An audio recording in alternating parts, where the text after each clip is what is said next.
Season Pass, sponsored by City National Bank, starts now. Good evening and welcome into Season Pass. I'm your host, Brian Cunningham. The next half hour, a full recap from Week 8 of the 2024 high school football season, Week 2 of districts, with highlights and scores from across the Concho Valley. Plus, we're going to check in on Angelo State Athletics, as well as a look around the country with what is making top sports headlines from this past week. And we're going to get started with our very own Angry Orange, kicking off the second week of district play against longtime rival, the Permian Panthers. Bobcats enter 3-3 mojo, undefeated so far this season, and this one felt like game of the year. Early on, Permian striking first. Gavin Black runs it in for 6. Central trying to answer, but the screenplay fools nobody. Panthers defense forcing the Bobcats to settle for a field goal. Couple plays later, Central steals the momentum. Diving interception here near the goal line, leading to this touchdown run by Central, and the Bobcats showing they are going to fight all night. Both teams would score one more touchdown before half. Score was 16-14 in favor of Central at halftime. Both teams came out not letting their foot off the gas in the second half. Fourth down stop by Central gave the Bobcats the ball with 2:07 to play, down 8 points. And Squeaky took this game to the end. 74-yard touchdown run, but Central would fail the 2-point, coming up short 31-29 in this all-time classic. And what has been a forgetful season for the TLCA San Angelo Eagles. They try to take on Clyde, the Bulldogs, for this third ever matchup in this series. Clyde has won the previous 2 matchups, and the Eagles look to rebound after last week's tough 90-0 loss, and they would not, unfortunately, do so. 67-0 final score this one. Grape Creek traveled to Stanton to take on the Buffaloes, a 5th-year straight meeting for these two teams that features Stanton holding the overall series record at 7-3 all-time. The Eagles 3-4, 1-0 in district play. The Buffaloes 3-2 on the season, and the Buffaloes would walk away with this one 34-12. The Eagles 1-1 in district play. The 6th-ranked Wall Hawks are back at home, ready to kick off the second week of district play, and they face the Coahoma Bulldogs.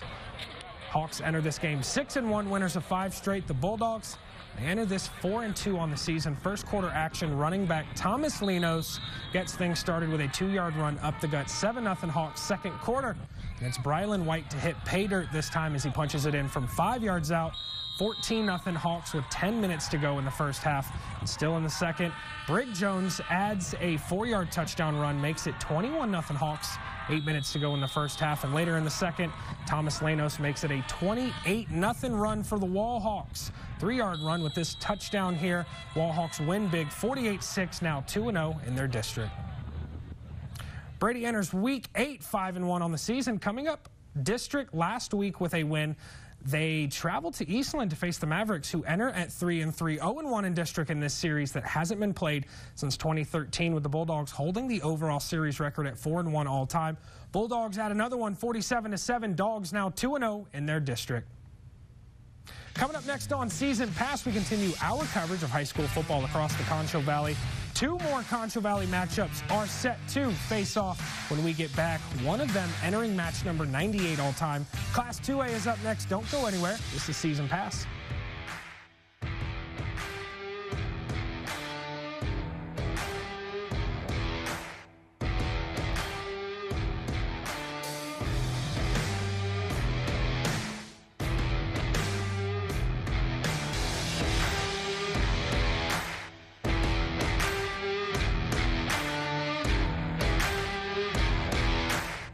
Welcome back into Season Pass. Class 2A is up, and let's get back into it with a Concho Valley matchup. The Sterling City Eagles travel to El Dorado for the Battle of the Birds. Sterling City 3-3 at this point, El Dorado 2-4 on the season. This is a 3rd consecutive year these two teams have met. 14-0 already in favor of the Eagles, and they didn't stop there. Galindo takes this one to the house, putting his team on top 20-0 at this point. Sterling City with the next possession. Seth Turner takes the snap, hands it off to Sheldon Coxey, who's going to take it for the short gain. 20-0 El Dorado still moving the ball again. Johnny Ray Adami takes this one to the right, hits Zachuk with the ref appearing to wave this one off. Adami again on the move, finds Garrett walling in outside for a nice gain. El Dorado to pick apart the Sterling City defense. Final score 41-20. Both teams 1-1 in district play. Cristobal traveled to Reagan County Friday night to face the Owls. The Cougars 2-4 on the season, but won where it matters, starting 1-0 in district play. The Owls 5-1 on the season, 1-0 in district, as this two-game series tied at 1 apiece. Season's third matchup all time. Cougars dropped this one 36-16, 1-1 in district. The Sonora Broncos traveled to Ozona to take on the Lions in this District 3-2A Division I matchup, seeing its 98th meeting all-time between these two teams. Both teams enter 4-2, Sonora holding the overall record at 59-34-4. The Lions without star running back Christian Villarreal, but it did not matter. Hudson Fowler had himself a night. Sonora with the possession next, but this run play is met immediately by the Ozona defense. Garza and Whitby combining for the tackle here on this play. Ozona draws first blood. Hudson Fowler finds Andre Quiros for the score. 8-0 Lions after a successful two-point conversion. Sonora trying to fight back, and they do right here on a deep pass deep down the right sideline, cutting the deficit 8-6. That would be the Broncos' lone score tonight, Friday night. Final score 30-6. Ozona, both teams 1-1 in their district.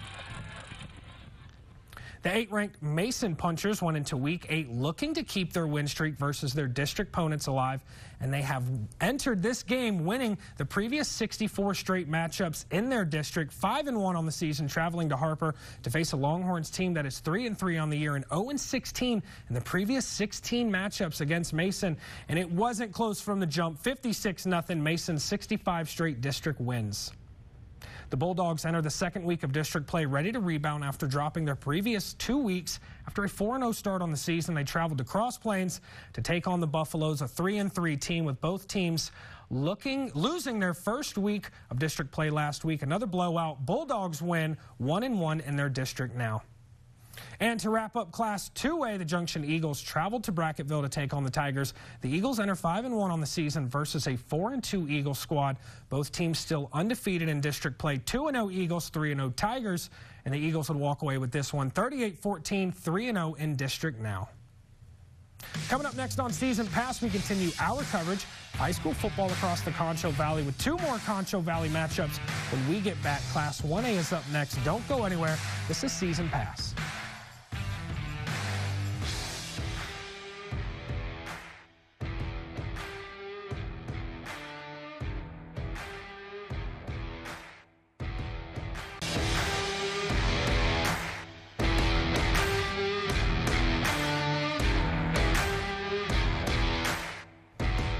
Welcome back into Season Pass. Class 1A is here with a Concho Valley matchup to start this 8-1A district. Division I district is tight. A loss, and you could be on the outside looking in. The Falcons, they entered this game 5-1. The Wildcats 4-2, entering the second week of district play. First quarter, Landon Lacey dropping back, launching this one to find his receiver Gunnar Brooks for the score. 6-0 Wildcats early on. Still first quarter, Water Valley trying to add to its lead, and they do just that. Quintana runs it in for 6. Cameraman had to get out the way. 12-0 Wildcats. Very best trying to respond here, and it's Hunter Tucker taking the snap and finding an open man. It's Peyton Larson who takes it in for the touchdown. Deficit cut 12-6. Second quarter, 9 minutes to go, looking for Lacey, and he's going to find Marcus Rodriguez. This one's over early on. 20-6 Wildcats now after a successful 2-point try. 22-53. Wildcats 1-0 in the district. The Falcons 1-1.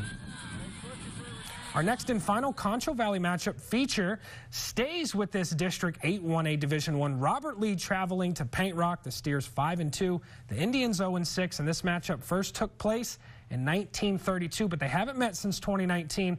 And Robert Lee holds that overall series lead at 11-3. And Friday night's matchup followed that same trend. The Steers 2-0 in conference play after the 52-6 win over Paint Rock. District 15-1A Division I kicks off the first week of district for some, such as the Eden Bulldogs, but it is the second week for others, like the Leakey Eagles. The Bulldogs 4-1 on the season, the Eagles 4-3 and 0-1 in district play. The Eagles hold the overall record of this series at 7-3 all time, but the Bulldogs flipped the script this year, 1-0 in conference play, 64-24 Bulldogs. Another 15-1A Division I matchup saw the Menard Yellow Jackets playing host to the Medina Bobcats. Menard 5-0-1 on the season, 1-0 in district. Medina 1-4 on the season. The Yellow Jackets hold the overall series record at 3-1 all time. Jackets win this one 80-57, 2-0 in their district. And our final 1A matchup sees the Blackwell Hornets playing host to the Lorraine Bulldogs. The Hornets started 0-5 but have since rallied off back-to-back shutouts at the perfect time now. 2-5, 1-0 in district, while Lorraine sits at 3-4, 0-1 in district. A close one till the very end, but the Hornets would drop this one 88-86, now 1-1 in their district. Coming up next on Season Pass, Angelo State Athletics is up next with a few shutout wins over the weekend. I'll have the latest scores and highlights when we return. Don't go anywhere. You're watching Season Pass.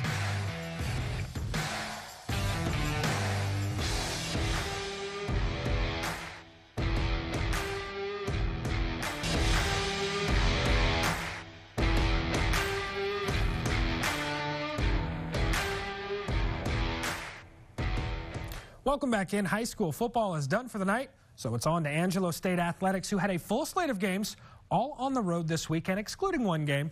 But let's first recap the Rams' huge win on Saturday night. Rams entered this matchup 4-0 in conference play, 4-2 on the season. First quarter, opening drive, Andrew Nebel back to pass, hit as he throws, and intercepted by Xavier Walton for his second straight week with an interception return of 53 yards, and he almost scores. But he's ruled down at the 1-yard line, and the Rams need just one play to punch this one in. Braden Fuller, another week, another rushing touchdown with the QB keeper, 1 yard, 7-0 ASU. Second quarter, Rams in the red zone. Handoff to Cameron Deichler on this one. Dives in across the goal line, and he's going to get this one across. 6-yard touchdown run, 13-0 ASU at this point. Next Rams possession, Braden Wilcox this time. Finds room, scampers in for a 4-yard touchdown rush. 20-0 Rams after forcing another punt. ASU is going to get the ball back, and they're going to get tricky on this one. Call to the end around. Zeke Freeman, 20 yards out, 27-0 Rams. They're going to continue to pour this on, and at the end of the first half, we have a sweet play by Braden Fuller here. No-look pass across the middle. Hunter Wallace makes the catch, gets in for 6. 34-0 ASU at halftime. Rams with 235 total yards and 5 touchdowns in their first half, 4 of which in the second quarter. Rams now 5-0 in conference play. The 14-ranked Bells were back on the road this weekend. They traveled to take on the Mustangs of Western New Mexico after 2 dominant wins this past weekend, leading to the LSC Position of the Week awards. The Bells enter this matchup 15-2 on the season and 5-1 in conference play, and they win in shutout fashion, 3-0 on the road versus the Mustangs, 6-1 in conference play now. And Friday's matchup for the 14-ranked Bells was played at home for Dig Pink Night. The Bells under Coach Waddington have a winning percentage of .843 at home and play 6 of their final 9 games, including this one at home. Including this matchup with Saul Ross State. The Bells' dominant shined early as they committed only 1 error for .484 hitting, and the Bells would sweep the Lobos 3-0, now 17-2 overall, 7-1 in conference play. The Ram Bells stayed at home on Wednesday, coming off a shutout win 3-0, and they took on St. Mary's, winning at another shutout as well. Madison Borzikis scored ASU's first goal in the 54th minute and another goal in the 74th minute, scored by Brianna Rodriguez. And this is where the game stayed for the 2-0 final score. And back on the road Sunday, ASU soccer, second match of the week, saw a trip to Eastern New Mexico after a shutout win at home Wednesday versus St. Mary's. The Ram Bells entered this matchup sitting at 7-1-3 overall, 5-0-1 in first place in the LSC. Caitlin Heiss in the 21st minute kicked off this shutout. After a steal and a goal, they rounded it off with 2 more goals in the 41st and 56th minute. Bells now 6-0-1 in conference play after the win. The Cowboys game against the Lions, Week 7, went the complete opposite you'd expect as a Cowboys fan. We're going to send it now over to Mickey for his post-game thoughts for the Lions-Cowboys game, and then later his analysis ahead of the Cowboys' upcoming bye week today. So far, this Cowboys season has been a mystery. Who would have thought they would have started this 6-game stretch going 3-0 on the road and 0-3 at home? Who would have thought they could play with the grit and physicalness to come back with resiliency in Pittsburgh to win that game, and then 7 days later, kind of no-show against a much better Detroit Lions team? Well, the Cowboys had extensive personnel meetings on Monday trying to figure out how they get a measure of consistency going forward after this bye week. You know, when you have a chance to step back and really look at everything. I think it's important for all of us, and this is part of the message to the team is, I gave them a number of questions today as far as things to think about, make sure that they are reflecting, make sure they are looking in the mirror, and just make sure you're filling in the blanks because of, why are we on this ebb and flow? Why do we perform 7 days ago the way we performed at 1 o'clock in the morning and then come home and perform the way we did? But at the end of the day, if we totally don't believe it's about us, and it'll always be about us, and play to who we are, what we do, how we do it, then we're not going to get to where we want to go. And now the Cowboys have 2 weeks to contemplate all that before they have to play San Francisco on the road. For the Silver Star Nation, I'm Mickey Spagnola. And we're actually going to send it right back over to Mickey Spagnola for his bye week updates for the Dallas Cowboys bye week that was actually today. The 3-3 Dallas Cowboys will kick back this bye weekend and take a deep breath, knowing when they return, the road will be tough, including having to first go to San Francisco the following Sunday. And their hope is to finally get healthy going down this next stretch. Start with linebacker, defensive end Micah Parsons. There's a good chance that he can return from his high ankle sprain. He was supposed to be out 2 to 4 weeks. By the time the San Francisco game arrives, that will be 4 weeks. Also, cornerback Deron Bland, who was close to coming off injured reserve this past game, his foot grew sore. He missed it. Sure would be good if he can get back, along with his backup cornerback, Kalen Carson. The Cowboys also need middle linebacker Eric Kendricks to return. He missed the Detroit game with a calf shoulder injury. He's kind of the captain of that defense. Also, would be really good if rookie offensive tackle Tyler Guyton can get back. That would allow the Cowboys to get their top 5 offensive linemen back together at the same time. For the Silver Star Nation, I'm Mickey Spagnola, and I'll be back here at the Star on Monday. Coming up next on Season Pass, Tom Brady is officially a partial owner of the Las Vegas Raiders, but that brings a lot of questions regarding his new broadcasting job. We have that story and more when Season Pass returns.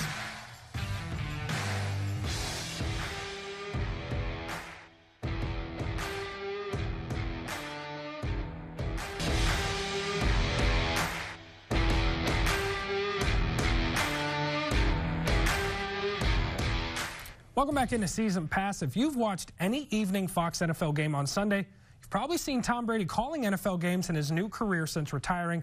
But after signing on as a minority owner of the Raiders, his new job position comes with restrictions, and Nate Burleson has that story. He's Tom Brady, and I'm Kevin Burkhardt, and you're a broadcaster. How about that? We're here. It's been quite a journey, but I love being your partner. Tom Brady's football journey off the field is only just beginning. The 7-time Super Bowl champion, who this season kicked off a 10-year, $375 million broadcasting career with Fox, now owns a minority stake in the Las Vegas Raiders. It's great that Tom Brady wants to invest in the NFL. I think listen, he cares deeply about this game. He believes in its future. But there is concern Brady's broadcasting gig could be a conflict. He can announce Raiders games, but the NFL has taken steps to limit his access around the league. He will not have access to team facilities, players, or coaches. He also cannot criticize officials and other teams on game broadcasts. Brady isn't the first former superstar turned owner in their sport. Michael Jordan, David Beckham, and Derek Jeter all did it too. And he likely won't be the last. The money has gotten so large for the very best players in the game that it can buy them a seat at the table where there might not have been one before. As of right now, Brady's job description is unclear. But Raiders majority owner Mark Davis has some ideas. Although Tom can't play, I think he can help us select a quarterback in the future and potentially train him as well. Our final sports story from around the country.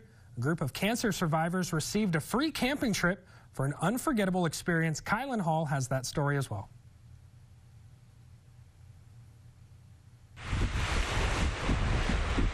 It's a serious cause, but these kiteboarders are all smiles when the winds pick up. Oh my God, it's so fun. You can choose where you go. You can fly high up into the air if you like that. You can ride a surfboard and shred waves, or you can just use a twin tip board. You can ride a foil board and go super far. Roger Wakeman comes in from Chicago, and even though this year's event is 2 weeks shorter, he's still hoping to rack up at least 100 miles. Over $3,000 myself. I came in second in the fundraising overall out of all the riders, and then the Kiteboard for Cancer Lake Michigan overall raised almost $20,000 and sent 9 people to Camp Koru. These competitors are serious about their numbers. Some even stay out later than the sun to push the envelope. Last year was quite a whirlwind of emotions, because not only were we trying to raise as much money for this amazing organization, Project Koru, but also there was the competition involved. And so there were duels between different categories of the racing, especially in the kiteboarding category, where one person would go out and do 70 miles, and then the next person would like look at the stats and like push their session past sunset. Founded in Oregon, Project Koru is now led by Michigan native Beth Peck, a cancer survivor who saw the value in the camps and decided to get involved. During the camps, Beth, offers surfing lessons and other water sport activities, as well as off the water activities where they can just hit the reset button. Kylan Dahl, WSBT 22 News. Thank you for watching Season Pass, sponsored by City National Bank. For more in-depth stories, scores, and highlights, head to ConchoValleyHomepage.com. Closed captioning for the hearing impaired is sponsored by the Law Office of Rick DeHoyos.